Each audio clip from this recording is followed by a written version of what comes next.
So this is a half wig. My hair is like in locks. I don't know how it would look if I pushed it out, but it's old. It got stuff all in it. I thought I washed it. Um, it's a half wig. But look at it. I've had this wig. It reminds me of like doll hair, but I've had this wig, and I believe it's synthetic. It's not human. Uh, for over about 10 plus years. And it still looks good. I would still wear this. I would still rock this because it has like that natural looking look to it. Um, but I know it's not, I don't think it's human hair. But this side, because it was braided up for all that time. And it still had some of the curls in it from the braid.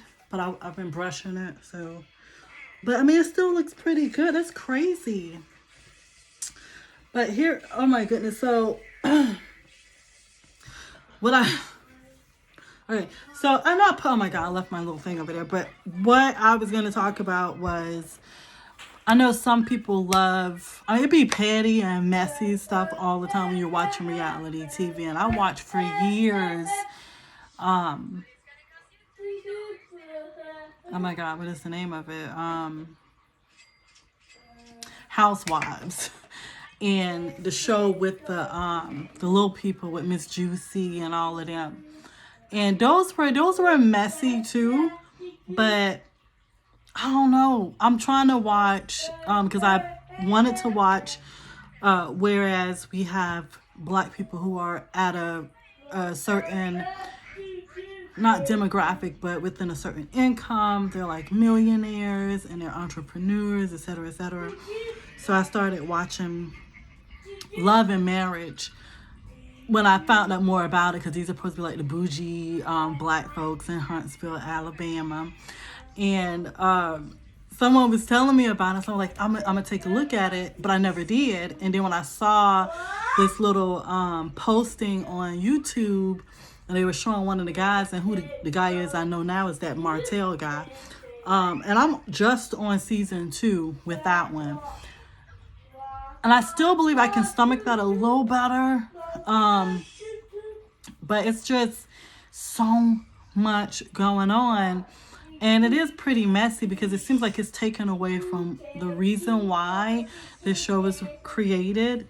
And I haven't really seen them do much of what it was supposed to be about, such as showing these entrepreneurs actually in that limelight, showing them what they're capable of and what they can do and what they are doing to be multimillionaires or just millionaires. And we see some of the stuff with Melody and what she's doing, and then of course the Letitia doing her mommy busy podcast. I think that's the name of it. I can't remember. And the dudes, Maurice going to school. I don't even know if he passed the bar. I know he took it on the bar exam, and then just seeing them in that. So they do show it, but I just want it to be more of that and less cattiness, less messy, and less pettiness, because I want to see myself in these people. Now, of course, as far as relationships, I feel like I'm so blessed. And a lot of people be like, well, you have people who believe that everybody's supposed to be with someone. Everybody's supposed to be in a relationship and be married or find love. That's just not true. Period. And I don't care. It's not true. Some of us will not. Some of us will die alone.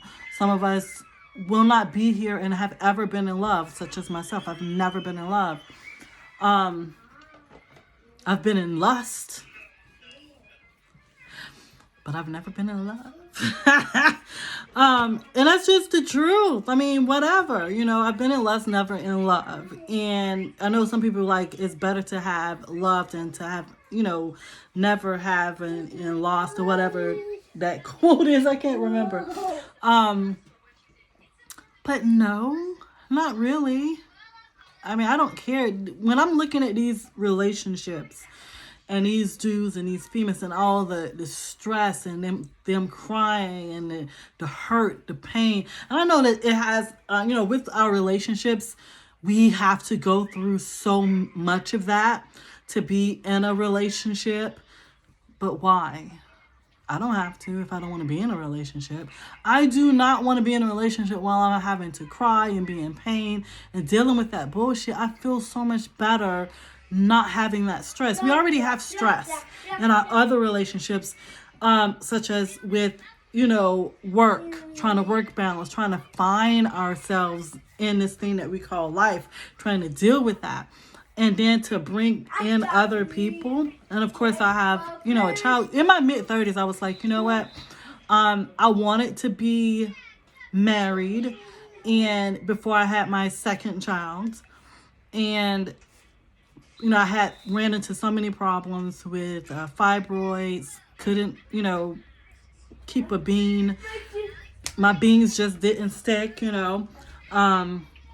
I had one guy who I was dating. He stopped talking to me completely because I couldn't have children. Even though we're not married, dude. You ain't trying to even marry me. But it's better to not have gotten married to someone like that. To know, okay, yeah, I can't have children. But I could because I had a daughter. So he was like, and I got pregnant when I was in my teens. I got pregnant when I was 18.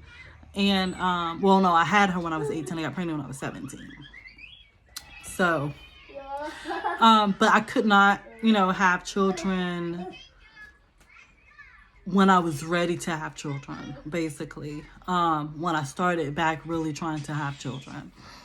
And I always felt like it was because I did have an abortion. And that's when my daughter was a toddler. I was still living with my sister. I did not have a steady job or a job that I felt like was a career. It was just a job. And I just felt like I was so overwhelmed. And the guy it was just one time. That's why when people be like, listen, one time, and that slip up, I'm like, dude, you can't even, we wasn't even nowhere near being ready. You already and then boom. And, the so-called friend that I had at the time was like, it was just your first time with him. It was just that, it's no way that you can be pregnant. And I was. And I always feel like everything that has happened, I always tell people because karma comes back on you. And I always feel like stuff happens to you after the fact because that's karma. And it could be karma. I'm not, denying that or doubting it or whatever, that if it is karma, because it could be. But I could not, and then I kept gaining weight. So when I was at my skinniest, I was basically bullied for being too skinny and dark. So to me, it was mostly about me just being dark skinned, or I'm just in the wrong area to find love. Cause I'm in Jacksonville, Florida, AKA Duval. And the men here, it's like, I'm pretty sure that's like everywhere, but you have certain spaces where it's the worst place to live if you're single. And as the years keep flying by, it becomes even worse for you to even be a single person and looking for love. You really have to get out of that space and move, which I'm still sitting here. I haven't moved or relocated. So, but when I, just dealing with the dudes, it was the same dude, even if it was a different race of dude, if they were a different age of dude, it was the same mentality, the same mindset. And it was like, you have these men that want so much from you, but they really don't. I found so many men that would just tell you lies so they can get some coochie, basically. And it was like, dude, all you have to do is say that you want to have, how you know that I'm just not like, okay, we could just, do a fling or whatever. I should have to be able to make that choice. Don't lie and pretend, but so many believe that that's what they should do in order to get some. And it's just so aggravating. You get tired of that BS. You get jaded. And I'm jaded. And I just, after my mid-30s, I was like, you know what, I'm done. I started looking at sperm donors, vitro fertilization or whatever it was called, or just regular insemination. Is that it? I'm always saying words that I'm not on Google. I can't look it up because I'm not doing my podcast where it's just audio. And then while I'm talking, I'm looking up words.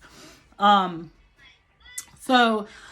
I'm like, I'm just gonna do this. Find a sperm donor either through mail, because I found this site where you can actually pay for sperm. They send you a kit to basically, put the sperm, inject or whatever, kind of like a duck roaster or whatever, where you like skirt. I mean, it's just like that, because I mean, whatever. So I was tracking my cycles, tracking my fertility cycles, and all of that, everything I was doing. And I got pregnant, and it was a possibility of twins, and one of the sacs did not start growing. They just stopped, and the other sac grew a little bit, but that stopped as well. So I ended up having a miscarriage. So that was crazy, and that was my second miscarriage. The miscarriage before that, I was a little bit more far along, and that was crazy. So I had the 2 miscarriages, and I was like going to give up. And I actually did almost give up, because I was like, you know what, this is going to be the last time. I was with someone that we were just, I've already had asked him, would he be like a sperm donor? If it came push to shove, I would not be looking for him to do anything. He would just be a sperm donor. That's it. Because we were intimate. So before I go and spend more money and keep having miscarriages, then I would just deal with them, deal with this particular person. And so I was like literally breaking it off. I'm like, I don't even want to do this anymore. I can't have any more children. And me and you, this is not nothing. We're just, you're just somebody that I'm just sleeping with. Again, in lust, because you don't have to like be in love. And people also say, oh my God, you're not in love and you're having sex. I mean, come on. What world are you living? What world is people living in that they still think that can't happen? But whatever. You can be in lust, you can be attracted to someone enough. Period. And so that last night, and I'm like, okay, we went, hung out, and I'm like, okay, bye. He was like, so you don't want to come in? And like, okay, just one last time or whatever. Boom, got pregnant. Yep, November 2019, got pregnant. And I'm like, but is it gonna stick? And it did. My little bean stuck. So I've been so happy, so thankful, so blessed, because I didn't know if this was gonna stick, because that's like my 5th pregnancy, and I only had 1 child. And the being stuck, and I was just so thankful. I have my own home. I've been in my home for over 10 years, and I'm like, I was at it, I'm in a stable position as far as finances, you know what I mean? And I'm still looking, trying to start my own business or whatever. But it was being put on the back burner. And so, of course, that's what I'm doing now. But to get back to the love and marriage, I did this by myself. So much, very much less stress. And then I'm looking at Melody deal with her husband who has been cheating on her. It's not like he's just having sex with somebody. When men cheat, if they're just cheating and they're just having sex with somebody and there's no relationship involved, that's one thing. But to be cheating and you've been in a relationship with this person for more than 2 years, that's a relationship. So now you're, you know what I'm saying? It's like you're in a poly, basically. A poly relationship, but your wife doesn't know about it. She's not in an open marriage because that's not what she believes in, according to her. But you're forcing her to be in that situation. Men can never be honest at all. They just lie. And it's like they can't be honest because they're afraid that they're not going to get their cake and eat it too. You see what I'm saying? So by them lying, they can get away with the shit that they're doing. But instead of you saying, I want to be in an open relationship, or I want to be in a poly relationship, and then meeting someone who agrees to be in that type of relationship where there's no stress. Y'all have agreed to be in this relationship. You got someone here, you got someone there, and y'all are happy. Why bring in someone and have 4 freaking kids from someone where you're causing them turmoil and pain just because you want your cake and eat it too? It's mind-boggling to me, and it's aggravating. And I am so blessed, you know, being fat or obese or whatever, and not having certain type of men come after me. Even though I'll have certain type of men who I definitely don't want. They'll be coming because they feel like, oh, well, she ain't got nothing to lose. I mean, well, she ain't got what would be the term? Well, she will probably, you know, whatever the term is. I don't even know if that was the correct one. She's the type. Well, look at her. She's, you know, she's fat. She probably would do anything to get with a man. That's not me at all. I'm like Shallow Hal, because yes, I'm obese, but I know who I am. I know what I'm worth. I can lose weight if I really wanted to, and was so disciplined. Like, I've lost 15 pounds. I lost 4. It's like I always hit like a brick wall. So the overall process, I'm always losing weight and then gain it back, losing weight and then gain it back. Because I hit a wall every time, and I get discouraged. And because I need to find other ways to stay on track, I'll end up gaining the weight back and then starting back over and thinking, okay, I can do it this time. I have to be disciplined. So it's like, I don't know where that's at, but I'm still back and forth with that relationship, and it's toxic.